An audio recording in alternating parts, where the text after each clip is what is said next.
Welcome to my channel. അപ്പോൾ ഇന്ന് എന്താ നമ്മൾ കാണാൻ പോകുന്നതെന്ന് നോക്കിയാലോ. അതിനു മുമ്പ് ആദ്യമായിട്ട് എൻ്റെ വീഡിയോ കാണുന്നവർ ലൈക്ക് ചെയ്യാനും സബ്സ്ക്രൈബ് ചെയ്യാനും മറക്കല്ലേ. ഇപ്പോൾ രാവിലെ തന്നെ ഞാൻ എഴുന്നേറ്റ് വന്നപ്പോൾ എൻ്റെ 2 കുഞ്ഞു പൂച്ചകൾക്ക് ഇച്ചിരി പാല് കൊടുത്ത്. പാലങ്ങനെ കൊടുക്കാൻ പാടില്ല, എന്നാലും ഞാൻ അവരുടെ കൊതി കൊണ്ട് ഞാൻ ഒരു ഗ്ലാസ് കൊടുത്തു.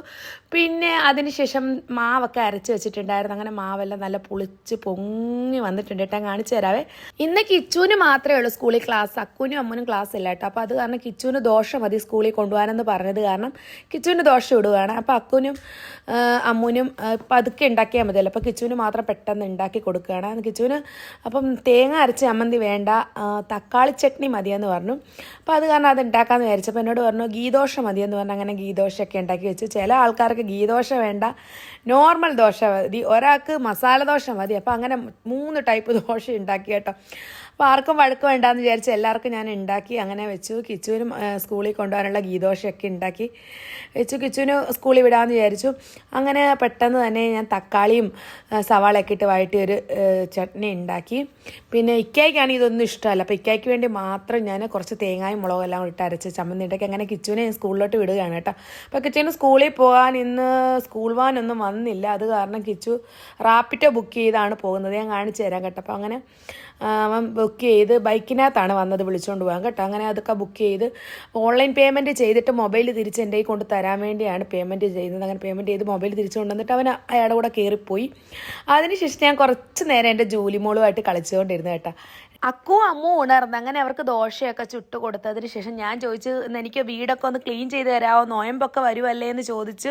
അങ്ങനെ അക്കു ആണെങ്കിൽ രാവിലെ തന്നെ കയറിയിട്ടുണ്ട് AC എല്ലാം ക്ലീൻ ചെയ്യാനാണ്. അമ്മുന് ഞാൻ വേറൊരു ജോലി കൊടുത്തിട്ടുണ്ട്, കർട്ടനൊക്കെ അഴിച്ചു തരാൻ കഴുകാൻ വേണ്ടി. അപ്പോൾ നോയമ്പ് വരുമ്പോൾ നമുക്ക് എല്ലാം കൂടെ ഒന്നിച്ച് ചെയ്യാൻ പറ്റത്തില്ലല്ലോ, ഇപ്പോഴേ കുറേശ്ശെ ക്ലീൻ ചെയ്തെടുക്കാമെങ്കിൽ പെട്ടെന്നാകുമല്ലോ. അങ്ങനെ ഉച്ചയാക്കി അവർക്ക് ബിരിയാണി മതിയെന്ന് പറഞ്ഞു. അങ്ങനെ ഞാൻ ചിക്കനും അരിയൊക്കെ വെള്ളത്തിലിട്ട് ബിരിയാണി ഉണ്ടാക്കാൻ പോവാണ്. അങ്ങനെ എല്ലാം ഉണ്ടാക്കി റെഡിയാക്കി പപ്പടവും സലാഡും അച്ചാറൊക്കെ കൂട്ടി കഴിച്ചിട്ട് ഞങ്ങൾ പുറത്ത് പോവുകയാണ്. എവിടെ പോകണമെന്നറിയാമോ? അക്കുനും അമ്മൂനും സ്കൂളിൽ ഡ്രോയിങ് വരച്ചപ്പോൾ അവർ അതിനകത്തുനിന്ന് സെലക്ട് ആയിട്ടുണ്ട്. അപ്പോൾ വേറൊരിടത്ത് കൊണ്ടുപോയി ഇവരെ മത്സരിപ്പിക്കണം, അതിനുവേണ്ടി അവിടെ കൊണ്ടുപോവുകയാണ്. അപ്പോൾ അവിടെ വേറെ സ്കൂളിൽ ഒരുപാട് കുട്ടികൾ വരുന്നുണ്ടായിരുന്നു. അപ്പോൾ ഞങ്ങളും അവിടെ പോയിട്ടുണ്ടായിരുന്നു.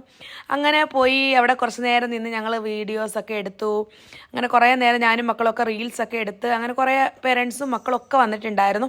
അവിടുന്ന് പിന്നെ ഇവരെ ലൈനായിട്ട് വേറൊരു ഹോളിലോട്ട് കൊണ്ടുപോകുന്നുണ്ടായിരുന്നു. അപ്പോൾ പേരൻസിനെ കൊണ്ടുപോകത്തില്ല, പേരൻസിനെ ഇവിടെ തന്നെ ഇരുത്തും. അപ്പോൾ മക്കൾ 2 കൂടെ പോയി അങ്ങനെ മത്സരിച്ചിട്ട് അവർ വന്നപ്പം സർട്ടിഫിക്കറ്റൊക്കെ ആയിട്ട് അന്നേരം ഓൺ ദ സ്പോട്ടിൽ തന്നെ സർട്ടിഫിക്കറ്റൊക്കെ കൊടുത്തു. 2 പേർക്കും സർട്ടിഫിക്കറ്റൊക്കെ കിട്ടിയിട്ടുണ്ടായിരുന്നു. അങ്ങനെ അവർ സർട്ടിഫിക്കറ്റ് മേടിച്ച് തിരിച്ച് വരികയാണ് കേട്ടോ. അപ്പോൾ അങ്ങനെ ഇവർക്ക് പപ്സ് തിന്നാൻ കൊതി വരുന്നതെന്ന് പറഞ്ഞു. അപ്പോൾ ഞാൻ പറഞ്ഞു പോകുന്ന വഴിക്ക് പപ്സ് മേടിച്ചുകൊണ്ട് നമുക്ക് വീട്ടിലോട്ട് പോകാമെന്ന് പറഞ്ഞു. അങ്ങനെ പപ്സൊക്കെ മേടിച്ച് ഞങ്ങൾ വീട്ടിൽ കൊണ്ടുപോയി. ഞങ്ങൾ വീട്ടിൽ പോയപ്പോൾ തന്നെ 6 മണി 6:30 ആയി കേട്ടോ. പിന്നെ ഞങ്ങൾ ചായയും പപ്സൊക്കെ ഉണ്ടാക്കി കഴിച്ചു. അങ്ങനെ കുറച്ച് നേരം നിസ്കരിക്കുകയും ഖുർആൻ ഓതുകയൊക്കെ ചെയ്തതിന് ശേഷം രാത്രി എല്ലാവർക്കും കപ്പ മതിയെന്ന് പറഞ്ഞു. കപ്പയും മുളകുടച്ചതും ഫിഷ് ഫ്രൈയും മതിയെന്ന് പറഞ്ഞു. അങ്ങനെ കപ്പയും മുളകുടച്ചതും തിന്നാൻ ഒരു പ്രത്യേക ടേസ്റ്റാണ് അല്ലേ, വേറൊരു കോമ്പിനേഷനാണല്ലേ. അപ്പോൾ അങ്ങനെ ഫിഷ് ഫ്രൈ ആയിട്ട് ഞങ്ങൾ ഇക്കായ്ക്കും വേണമെന്ന് പറഞ്ഞാൽ അങ്ങനെ കപ്പയും ഫിഷ് ഫ്രൈയും മുളകുടച്ചതെല്ലാം ഞങ്ങൾ കഴിച്ചതിന് ശേഷം പിന്നെയും ക്ലീനിങ് ചെയ്യാനുണ്ട്. അപ്പോൾ ഞാൻ പറഞ്ഞു ഇനി ചെയ്യേണ്ട, ഇനി രാത്രി ആയിട്ടുണ്ടായിരുന്നല്ലോ, വേണ്ടാന്ന് പറഞ്ഞു. അങ്ങനെ ഞങ്ങൾ എല്ലാവരും ഒരുമിച്ചിരുന്ന് കഴിച്ചതിന് ശേഷം ഞാൻ കുറച്ച് നേരം വെളിയിൽ പോയിരുന്നു. ജൂലിയായിട്ട് കളിക്കാമെന്ന് വിചാരിച്ച് കുറച്ച് നേരം വെളിയിൽ പോയിരുന്നു, ഇങ്ങനെ ഊഞ്ഞാലാടിക്കൊണ്ടിരുന്നു. അപ്പോൾ ജൂലി വന്ന് എൻ്റെ കൂടെ ഇരുന്നു. അപ്പം എനിക്ക് എപ്പോഴും മക്കളുമായിട്ട് ഒരുപാട് സമയം സ്പെൻഡ് ചെയ്യാൻ സമയം കിട്ടത്തില്ല, കാരണം എനിക്ക് ഷോപ്പിലൊക്കെ പോകുന്നത് കാരണം. അപ്പം ഞാൻ വീട്ടിലുള്ളപ്പോഴാണ് അവരുമായിട്ട് കുറേ നേരം സമയം സ്പെൻഡ് ചെയ്യുന്നത്. അങ്ങനെ ഞങ്ങൾ ഓരോ റീൽസും പാട്ടും പിന്നെ ഇങ്ങനെ ഓരോ സ്റ്റോറിയൊക്കെ പറഞ്ഞ് കുറേ നേരം വെളിയിലിരുന്ന് കളിച്ച്. അപ്പോൾ ഞാനിങ്ങനെ പറയുന്നതിൻ്റെയും കൂടെ മക്കൾ വീഡിയോസൊക്കെ എടുത്തു തരികയാണ്. ഇതൊക്കെയാണ് എൻ്റെ ഇന്നത്തെ വീഡിയോ. ഞങ്ങൾ ഉറങ്ങിയത് ലേറ്റായാണ് കേട്ടോ. അതിനുശേഷം ഇക്കയുടെ കുറേ സ്റ്റാഫുകൾ നമ്മുടെ വീട്ടിൽ വന്നിട്ടുണ്ടായിരുന്നു രാത്രി 1 മണിയായപ്പം.